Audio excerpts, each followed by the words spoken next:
बड़ों को प्रणाम, छोटों को स्नेह और आशीष। मैं हूँ राजेश त्रिपाठी। स्वागत है आपका मेरे चैनल धर्म दर्पण में। धर्म दर्पण में हम विचित्र प्रकार की कथा प्रसंग और धार्मिक प्रसंग सुनाते हैं आपको। आज हम सुनाने जा रहे हैं मूर्ति का जो प्राण प्रतिष्ठा का अनुष्ठान होता है वो क्यों किया जाता है और क्यों यह आवश्यक है। कैसे होती है मूर्ति की प्राण प्रतिष्ठा, यह आवश्यक क्यों है। अयोध्या में रामलला की प्राण प्रतिष्ठा के पहले शायद कुछ लोगों ने प्राण प्रतिष्ठा शब्द सुना भी नहीं होगा। लोग जानना चाहेंगे कि आखिर प्राण प्रतिष्ठा क्या है, इसकी विधि क्या है और क्यों आवश्यक है प्राण प्रतिष्ठा। प्राण प्रतिष्ठा का मूल अर्थ है भगवान की प्रतिमा को जीवन देना। इस समारोह में वेदों और पुराणों से लिए गए कई अनुष्ठान शामिल होते हैं। हर अनुष्ठान का अपना अलग ही महत्व है। धार्मिक आधार पर प्राण प्रतिष्ठा के द्वारा ही पत्थर की मूर्ति को देवता में बदला जाता है। प्राण प्रतिष्ठा के बाद ही विग्रह में विराजे भगवान अपने भक्तों की प्रार्थना स्वीकार कर वरदान देते हैं। प्राण प्रतिष्ठा के लिए प्रतिमा को कई चरणों से गुजरना होता है। पहले चरण में शोभा यात्रा होती है जो मंदिर के नज़दीकी क्षेत्र में निकाली जाती है। अयोध्या में रामलला की मूर्ति की शोभा यात्रा 17 जनवरी को निकाली गई। इस दौरान भक्त मूर्ति का स्वागत करते हैं। इस दौरान की जाने वाली जय जयकार से कुछ भक्ति प्रतिमा में पहुंच जाती है। दूसरे शब्दों में कहें तो भक्त की भक्ति ही मूर्ति को भगवान में बदलना शुरू करती है। शोभा यात्रा के बाद जब मूर्ति मंडप में वापस आ जाती है तो प्राण प्रतिष्ठा के अनुष्ठान शुरू होते हैं। प्राण प्रतिष्ठा घर और मंदिर दोनों में स्थापित मूर्तियों के लिए आयोजित की जा सकती है। जब प्राण प्रतिष्ठा के लिए मंत्र जाप किया जाता है तो प्रार्थना मूर्ति में देव के जीवन को स्थापित करने के लिए होती है। प्राण प्रतिष्ठा के लिए मूर्ति तैयार करने को कई अधिवास आयोजित किए जाते हैं। इनमें मूर्ति को अलग अलग सामग्रियों में डुबोया जाता है। शोभा यात्रा के बाद जब मूर्ति मंडप में वापस आ जाती है तो प्राण प्रतिष्ठा के लिए मूर्ति को एक रात के लिए पानी में रखा जाता है। इसे जलाधिवास कहा जाता है। फिर इसे अनाज में दबा कर रखा जाता है जिसे धान्याधिवास कहा जाता है। जब कोई मूर्ति बनाई जाती है तो उस पर शिल्पकार के औजारों से चोटें आती हैं। ये अधिवास ऐसी सभी चोटों को ठीक करने के लिए होते हैं। अगर मूर्ति में कोई दोष है या पत्थर अच्छी गुणवत्ता का नहीं है तो इसका पता तब चलेगा जब इसे सामग्रियों में डुबाया जाएगा। इसके बाद मूर्ति को अनुष्ठानिक स्नान कराया जाता है। अलग अलग सामग्रियों से उसका अभिषेक होता है। इस संस्कार में 108 प्रकार की सामग्रियां शामिल हो सकती हैं। इनमें पंचामृत, सुगंधित फूल व पत्तियों के रस, गाय के सींगों पर डाला गया पानी और गन्ने का रस शामिल होता है। कैसे खोली जाती है मूर्ति की आँखें। सबसे पहले महत्वपूर्ण समारोह नेत्र मिलन या देवता की आंखें खोलने का होता है। मूर्ति के अनुष्ठानिक स्नान के बाद उसे जगाने का समय आता है। इसमें कई मंत्रों का जाप किया जाता है। इनसे अलग अलग देवताओं से आने और मूर्ति के अलग अलग हिस्सों को चेतन करने के लिए प्रार्थना की जाती है। इनमें सूर्य आँखें, वायु कान, चंद्र मन को चेतन करते हैं। अंतिम चरण में मूर्ति की आंखें खुलती हैं। इस समारोह में देवता की आंखों के चारों ओर सोने की सुई के साथ कुछ हद तक काजल की तरह अंजन लगाया जाता है।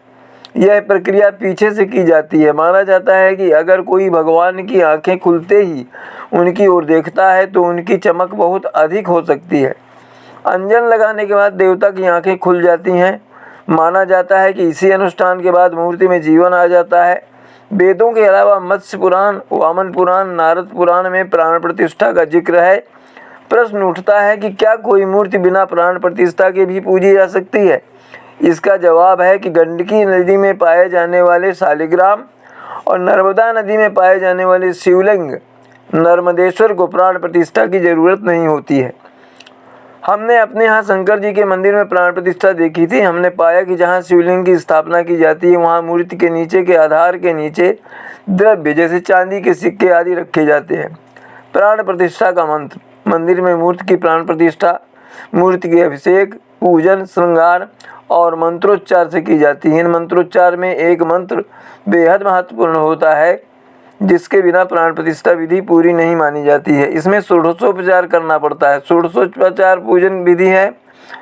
पूजा करने पर 16 चरणों में पूजा की जाती है। इसमें पाद्य, अर्घ्य, आचमन, स्नान, वस्त्र, उपवस्त्र यानी यज्ञोपवीत या जनेऊ, आभूषण, गंध, पुष्प, धूप, दीप, नैवेद्य, तांबूल, स्तमन पाठ, तर्पण और नमस्कार किया जाता है। प्राण प्रतिष्ठा का मंत्र मानो ज्योतिर्जुषतामयस्य बृहस्पतिर्यज्ञमिमं त्वरिष्ठतष्टं यज्ञगुमं समिं दधातु विश्वे देवास इह मदयन्ता मों प्रतिष्ठ यस्यै प्राणाः प्रतिष्ठन्तु अस्यै प्राणाः क्षरन्तु च अस्यै देवत्यमर्चायै मां हेति च कश्चन। ओम श्रीमन्महागणाधिपतये नमः। सुप्रतिष्ठितो भव, प्रसन्नो भव, वरदा भव। क्यों की जाती है मूर्ति की प्राण प्रतिष्ठा? प्राण प्रतिष्ठा विधि से मूर्ति में प्राणों का संचार होता है। प्राण प्रतिष्ठा के शाब्दिक अर्थ पर जाएं तो प्राण शब्द का अर्थ जीवन शक्ति और प्रतिष्ठा का अर्थ स्थापना होता है। ऐसे में प्राण प्रतिष्ठा का अर्थ जीवन शक्ति की स्थापना करना या देवी देवता को जीवन में लाना होता है। बिना प्राण प्रतिष्ठा के कोई भी मूर्ति पूजा के योग्य नहीं होती है। प्राण प्रतिष्ठा के जरिए मूर्ति में जीवन शक्ति का संचार होता है, वो मूर्ति देवता के रूप में बदल जाती है। इससे ही मूर्ति सकारात्मकता और तेज से भर जाती है, जिसके दर्शन करने से लोगों को सकारात्मकता, आत्मिक आनंद और शांति मिलती है। प्राण प्रतिष्ठा के लिए सबसे पहले देवी देवताओं की प्रतिमा को गंगा जल, विभिन्न कम से कम 5 नदियों के जल से स्नान कराया जाता है। फिर मुलायम वस्त्र से मूर्ति को पोंछने के बाद देवी देवता को नए वस्त्र धारण कराए जाते हैं। इसके बाद प्रतिमा को शुद्ध एवं स्वच्छ स्थान पर विराजित किया जाता है और चंदन का लेप लगाया जाता है। इसी समय मूर्ति का विशेष श्रृंगार किया जाता है और बीज मंत्रों का पाठ कर प्राण प्रतिष्ठा की जाती है। साथ ही पंचोपचार कर विधि विधान से भगवान की पूजा अर्चना की जाती है और अंत में आरती कर लोगों को प्रसाद वितरित किया जाता है। मान्यता है कि मूर्तियों की प्राण प्रतिष्ठा करने से, ईश्वर की पूजा करने से लोगों को भय से मुक्ति मिलती है, व्यक्तिगत जीवन से बाधाओं को दूर करने का मौका मिलता है। प्राण प्रतिष्ठित मूर्ति की पूजा करने से रोग दोष से भी मुक्ति मिलती है। तो ये तो थी आज प्राण प्रतिष्ठा की जो विधि है वो हमने बताई आपको, और क्यों की जाती है प्राण प्रतिष्ठा। प्राण प्रतिष्ठा के बिना देवताओं की पूजा क्यों नहीं की जाती, ये हमने आज आपको बताया। और इसी तरह आप हमारे वीडियो देखते, सुनते और लाइक करते रहिए। हमारे चैनल को समर्थन करते रहिए धर्म दर्पण का। आज यहीं तक, मिलते हैं अगले किसी वीडियो में। तब तक के लिए नमस्कार, प्रणाम।